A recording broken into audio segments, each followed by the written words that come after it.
Stardust.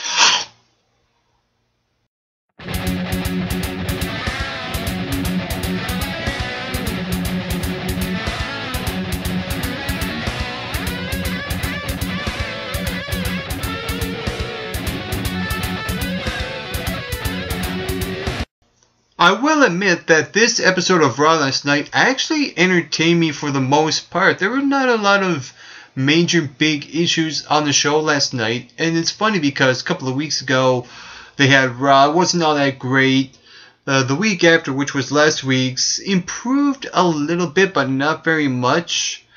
But with this week's show, to me, this show actually improved a lot, I think, in my opinion. And to me, when I look at all of the past Raw since WrestleMania, to me, when I look at this Raw, this felt like an actually really good show since the night after WrestleMania, which is actually saying something for the WWE. So, actually major points for that.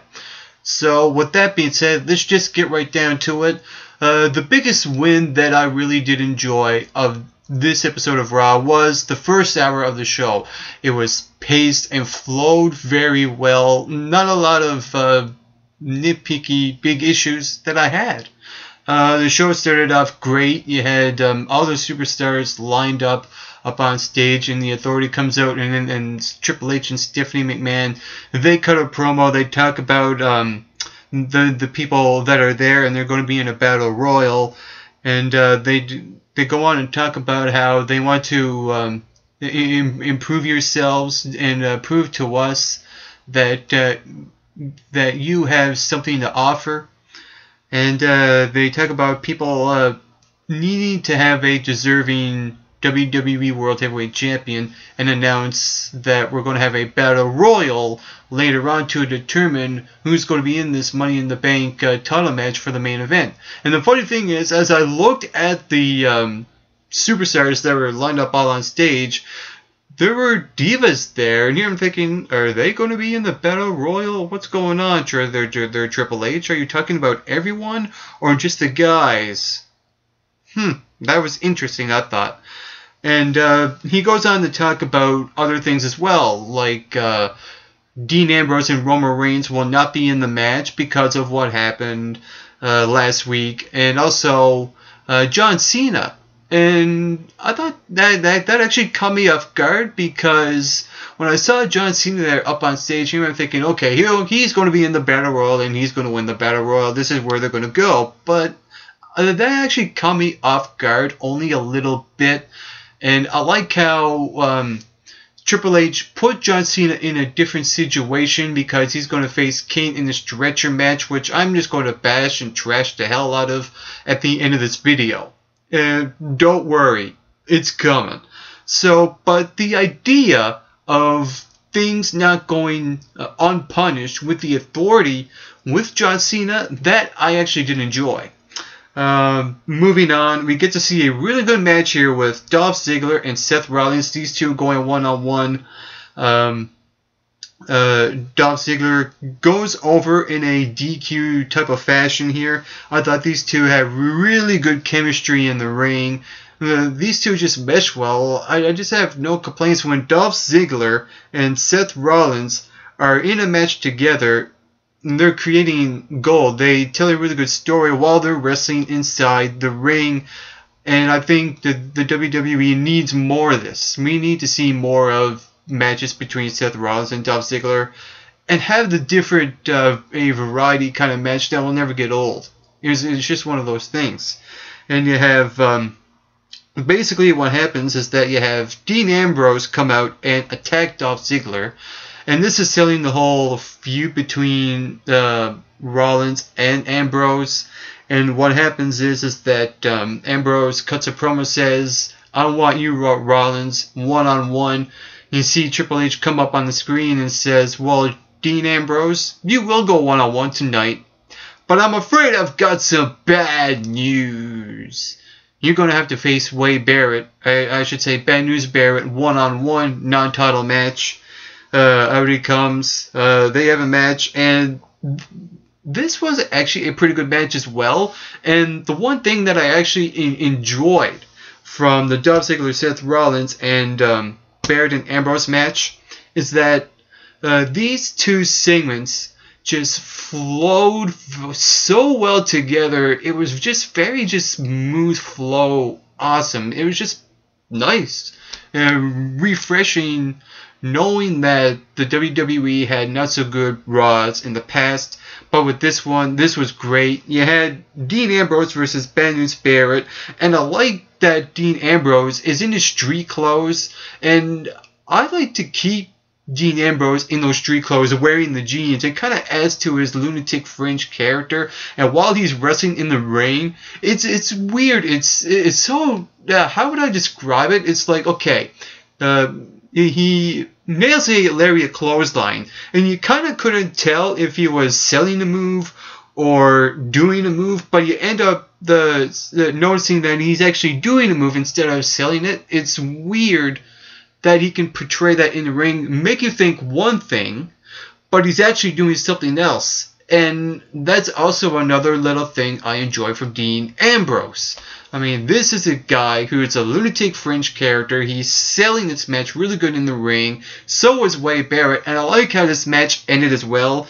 You had Seth Rollins come back out and interfere in this match, and you had Dean Ambrose, the big suicide dive on both Barrett and Rollins, and you have Rollins and Ambrose going at it outside the ring, up onto the fans. Wade Barrett's in the ring. Ambrose gets counted out. And to me, that was a smart booking decision. It kind of protects Wade Barrett from being buried in this match. So he has a count-out victory. And it also protects Dean Ambrose, because if he were to lose a match, he would lose steam. And I like that he didn't go over Wade Barrett in a pinfall victory, nor did Wade Barrett get Dean Ambrose in a pinfall victory. It kind of protected both guys, and also in the same time really kept really good interest in a rivalry between two guys that actually have a storyline and a purpose behind it. This was outstanding. And following that is Bray Wyatt cutting an awesome promo. He never fails to deliver an amazing promo. He's good. He's typical Bray Wyatt promo. That's how I describe it. He comes out, he talks about how people are craving power and are influenced by power, and they need more power. Power corrupts absolutely, etc., etc. Yeah, you get the idea. And he also mentions that that power is also the downfall of mankind, and also it's an addiction as well. There's a lot of truth behind that, and every Bray Wyatt promo that he cuts, there's always some truth behind it, and that's what I like about Bray Wyatt promos. He speaks the truth. And what happened here was that he mentions that titles are power as well, and that he's going to climb up the ladder and grab the two belts. And he also mentions his brothers, Luke Harper and Eric Rowan, and how they're going to defeat the Usos at Money in the Bank pay-per-view for the Tag Team Championships. Just imagine that. You have the Wyatt family, Luke Harper and Eric Rowan, winning the Tag Team titles at Money in the Bank, also in the same time, Bray Wyatt winning the main championship. That would be something awesome. Shortly after that, Sheamus comes out, cuts a short and sweet, kept it simple promo, says, "I'm going to kick your teeth down your throat." These two go at it. Really good match here. And you have Sheamus winning by DQ. Now, even though I was against, the whole idea of people winning matches against Bray Wyatt via disqualification, for example, John Cena, where Bray Wyatt couldn't beat John Cena clean, I'm actually okay with this match with Sheamus and Bray Wyatt. And what I really liked about the first hour of the show is that you didn't see any pinfall victories at all. It was just DQ, count out, simple as that. So the first hour to me was the best hour of the 3 hours on the show. It did drag a little bit, but not too much. It still kept me entertained for the most part, like I said. And it continued with Alexander Rusev and Heath Slater, believe it or not. And here's the reason why, is that before this match happened, Lana cuts a promo, Rusev cuts a promo, but then all of a sudden, out of nowhere, Heath Slater cuts a promo, and now all of a sudden he's a rock star babyface and says, everyone is sick and tired of your Russian crap, etc., etc. The fans are cheering. He actually got a few kicks and punches in on Rusev, but I knew better. This was Jobber Squash. Rusev goes over, but still, this Jobber Squash match actually had a bit of life to it, and I was rooting for Heath Slater, but yeah, I knew better. Moving on to a match that I really didn't care. It was Fandango and Layla versus Adam Rose and Summer Rae, and you had Kevin Hart, the guest host of Monday Night Raw, being overshadowed by Adam Rose, Fandango, and the rivalry between Layla and Summer Rae. How about I describe this segment on Raw? Very short, like Kevin Hart is. Ooh, come on, that was funny. But anyway, moving on, we get to see a Battle Royal. Now, before this Battle Royal started, you had a few segments backstage where you had Roman Reigns talking to and trying to flirt with Vicky Guerrero. Vicky Guerrero had the 2 coffees, and Roman Reigns was like, well, they like sweetener in their coffee if you want to suck up to the authority. So Vicky Guerrero goes off. Still has so the coffee is like right in front of Roman Reigns, and he pulls out something, he puts something in it. You know what's going to happen. It's just coming. And it came. You had Triple H and Stephanie McMahon backstage with Vicky. Vicky hands the coffees. One spills on Triple H, and the other Stephanie drinks. And then all of a sudden, she had to go to the bathroom and barf, and you could tell the whole barfing on Vicky Guerrero was fake. But when Stephanie McMahon came out, there was no barf on her mouth. It was like, well, was she really barfing at all? Ooh, someone made a boo-boo. Moving on to the Battle Royal. Now, you knew that when Roman Reigns was in this Battle Royal because he pretty much forced Vicky Guerrero to tell him, you're in the Battle Royal! And the way Vicky Guerrero sold the throw-up was just horrendous. And so you had Roman Reigns, you expected Roman Reigns to win the Battle Royal, of course, yeah.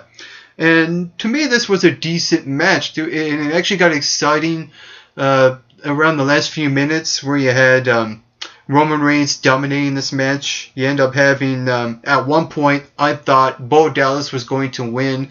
You have him eliminate Rob Van Dam, but only to get eliminated afterwards. You had Big E eliminated. You had Roman Reigns eliminating Bad News Barrett. And the funny thing is that when Roman Reigns eliminated Bo Dallas and he saw Rusev on the apron, why didn't he just throw Bo Dallas over to Rusev? And then that way, both guys get eliminated right there and have Reigns win. I kind of didn't get that for some reason. If you want to win the Battle Royal, you do everything you can to win. And to let Rusev back into the ring while he was on the apron kind of didn't sit well with me. But I guess it's the WWE's way for making something special happen here. And they kind of did that for the most part with Rusev and Reigns, these two going at it in the Battle Royal. And here I was, fingers crossed, please don't Rusev win this match. The Money in the Bank match will look stale. And I'm glad that they didn't do that. I'm glad that Roman Reigns won, even though he's a guy that me is probably too soon to win the championship. At least I have a favorite in the match, but he's not the only favorite. And now, with this being said, now you have Reigns, you have Cesaro, Randy Orton, Del Rio, Sheamus, and Bray Wyatt at this point. So there's one more spot left. Now, before I get to that, there were a couple more segments before the ambulance match. You had Cameron versus Paige in a non-title match, and this was nothing special. You had Cameron playing the heel for some whatever reason, and you had Paige go over in this match, and it's just the way WWE has booked Paige kind of doesn't sit well with me either. And when I see Paige wrestle in the ring, ever since she got to Raw, when we don't get to see a lot of Paige's in-ring ability than what they do on NXT with Paige. To me, when Paige is wrestling on NXT, she's actually wrestling. But when Paige is on Raw, it's like they water her moveset down, and it just doesn't sit well with me at all. So that's pretty much all I have to say about that match. And with that said, they'll probably end up have something happen between Cameron and Naomi. I think I would rather see Naomi face Paige and set up a rivalry between a face versus face. To me, that would be something a little bit different. You can develop some sort of storyline between the two of them. Naomi's a great wrestler, and I think that the WWE needs to use Paige in a better way. I think she's been misused ever since she debuted on Raw. Moving on, we get to see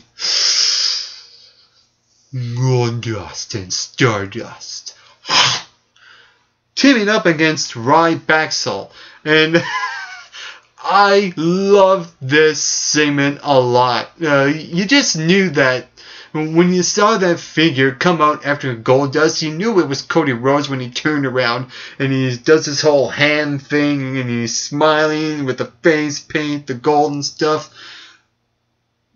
Here's the thing. Wouldn't it be more cooler if he came out with silver? That way you have gold and silver? Well, just a thought, but overall, this is a thing. I'm down with this. I'm cool with this. The WWE should run with this. The only thing that bothered me were the fans in this segment. It was just a cricket factor. They were just not reacting at all. I don't get it. Because to me, when I look at this, I'm like, okay, this is something really, really interesting. It's cool. It's just really weird and cool at the same time. It's everything. And I think that if you want to develop better teams for the tag team division, which I think they lack in depth of, there you have it. Goldust, Stardust, boom, you're off to the races. There you have it. To me, this is a thing, and they should run with it. I don't care what anyone else says. This is awesome. Moving on to the main event that was atrocious and horrible and disappointing, all wrapped into one. It was John Cena versus Kane in a stretcher match. The winner qualifies for the main event for the WWE World Heavyweight Championship in the Money in the Bank pay-per-view. You knew it was coming from a mile away. I would have rather see Kane win this match. I didn't want to see John Cena win this match at all. This match just flat out was just boring. I mean, I had no excitement at all in this match. I mean, the Battle Royal was a lot more exciting, and I could have put that as the main event and have the stretcher match in the middle of the show. That is what I would have done differently, because this was just cartoony as hell. I mean, when Kane chokeslams John Cena and hits him with steel steps, he puts John Cena on the freaking stretcher. It's only like 2 or 3 seconds later John Cena gets off from it. I mean, he can't even sell blows that would affect him to actually make me believe that Kane would win. And the funny thing is, it's hard to take Kane seriously anyway, so you knew John Cena was going to win. And it was just one of those situations where I predicted every single spot in this match. Okay, this is going to happen here. This is going to happen here. John Cena is going to put Kane through the announce table with an AA. And the best part of that was Michael Cole channeling his JR. Kane through a table! Kane through a table! Kane through a table! at least Michael Cole is actually putting effort in this match, in this bore fest of a match. At least there was a little bit of a redeeming quality here. But WWE, do me a favor, don't ever do this again. Don't ever book an ambulance match between John Cena and Kane. I just don't believe it. I can't get behind it. This match was horrendous. Oh boy. And not even Seth Rollins or even Dean Ambrose saved this match at all. Here you had Seth Rollins and Randy Orton come out and interfere to make sure John Cena doesn't win. And when John Cena does win, he counters the chokeslam up on the stage into an AA on the stretcher. And all he has to do is just push Kane for like an inch, and there he wins. Yay! Also loyalty, respect, woohoo! I win. Did you see this coming? Of course. So John Cena is in the Money in the Bank pay-per-view event and for the WWE World Heavyweight Championship. I have a feeling that WWE is going to place John Cena as the placeholder before Daniel Bryan comes back and wins the championship at SummerSlam between John Cena and Daniel Bryan. That I see that happening from a mile away. I would rather, there are 3 favorites, which I will get to in a prediction video next week, but other than that, even though the main event was horrendous, I was entertained for the most part for the show. There are a lot of great segments on the show. The Battle Royal, the first hour, the Stardust, those things were actually pretty good. Very little complaints about the show other than the Kevin Hart segment and the Divas match. So overall, I would give the show a 7 out of 10. I would definitely put the show over and watch it twice and just get through probably the bad parts of the show. And if you saw Raw last night, what did you think about it? Feel free to comment below. Let me know. While you're at it, you can hit that subscribe button down below this video. You can also follow MRB Wrestling on Twitter, and you can like us on Facebook at the Make Rock and Bolt Wrestling Review Show. And on a final note to all you viewers watching, get plenty of rest, and always do your best.